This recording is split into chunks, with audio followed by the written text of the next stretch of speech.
Pakistan series দিয়েই দেশে ফেরার কথা ছিল বাংলাদেশের ক্রিকেটের পোস্টার বয় সাকিব আল হাসানের, কিন্তু বাস্তবতা ভিন্ন গল্প বলছে। পাকিস্তানের বিপক্ষে সিরিজ জিতে আত্মবিশ্বাসে উজ্জ্বল বাংলাদেশ দল, তবে সেই আনন্দের মাঝেও বড় এক প্রশ্ন, সাকিব কোথায়? কেন এখনও দেশের মাটিতে ফেরা হলো না তার?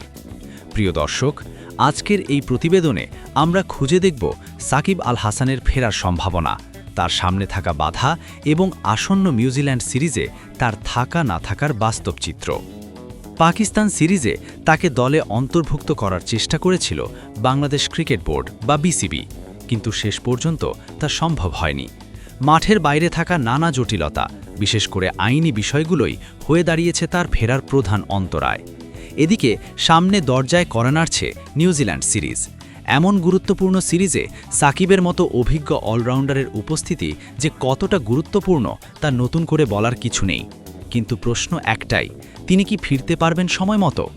এই ইস্যুতে মুখ খুলেছেন যুব ও ক্রীড়া প্রতিমন্ত্রী আমিনুল হক। গণমাধ্যমের সঙ্গে আলাপকালে তিনি স্পষ্ট জানিয়েছেন, সাকিবের বিষয়টি এখন শুধুই ক্রিকেটীয় সিদ্ধান্ত নয়, বরং একটি রাষ্ট্রীয় বিষয়। তার ভাষায়, সাকিবের বিরুদ্ধে থাকা মামলাগুলো তাকে নিজ দায়িত্বে মোকাবেলা করতে হবে।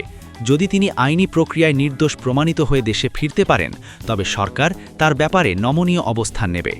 অর্থাৎ সাকিবের ফেরার দরজা পুরোপুরি বন্ধ নয়, তবে সেটি এখন নির্ভর করছে তার আইনি লড়াইয়ের ওপর। জানা গেছে, সাকিবের আইনজীবী ইতোমধ্যে তার বিরুদ্ধে থাকা মামলাগুলোর কাগজপত্র বিসিবির কাছে জমা দিয়েছেন। পরবর্তীতে বিসিবি সেগুলো পাঠিয়ে দিয়েছে যুব ও ক্রীড়া মন্ত্রণালয়। বিষয়টি এখন সরকারের উচ্চ পর্যায়ে পর্যালোচনাধীন। এদিকে বিসিবির ক্রিকেট অপারেশনস বিভাগের প্রধান নাজমুল আবেদিন ফাহিম আশাবাদ ব্যক্ত করেছেন, খুব দ্রুতই এই জটিলতার সমাধান হতে পারে এবং সাকিব দেশে ফিরতে পারেন। উল্লেখ্য, 2024 সালের 5 অগস্ট সরকার পতনের পর রাজনৈতিক প্রেক্ষাপট বদলে যায়। সেই সময়ের আগে সংসদ সদস্য নির্বাচিত হয়েছিলেন সাকিব আল হাসান, আর সেই রাজনৈতিক সংশ্লিষ্টতার কারণেই তার নামে একাধিক মামলা দায়ের হয়, যা এখন তার কেরিয়ারের বড় একটি বাধা হয়ে দাঁড়িয়েছে। শুধু সাকিব নন, সাবেক অধিনায়ক মাশরাফি বিন মুর্তাজা সম্পর্কেও সরকারের নমনীয় অবস্থানের ইঙ্গিত দিয়েছেন প্রতিমন্ত্রী আমিনুল হক, যা ইঙ্গিত দেয় সরকার পরিস্থিতি বিবেচনা করে একটি ভারসাম্যপূর্ণ সিদ্ধান্ত নিতে চাইছে। তবে বাস্তবতা হলো, সময় কিন্তু খুব বেশি নেই। নিউজিল্যান্ড সিরিজ যতই ঘনিয়ে আসছে, ততই বাড়ছে অনিশ্চয়তা।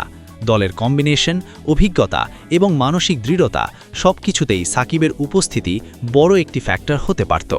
এখন প্রশ্ন, আইনি জটিলতা কাটিয়ে তিনি কি সময় মতো ফিরতে পারবেন, নাকি আবারও তাকে তার ছাড়াই সিরিজে নামতে হবে বাংলাদেশকে?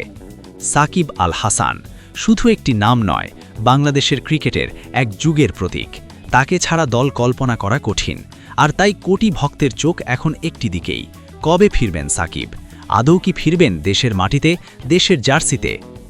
সব প্রশ্নের উত্তর লুকিয়ে আছে সময়ের কাছে। এখন শুধু অপেক্ষা।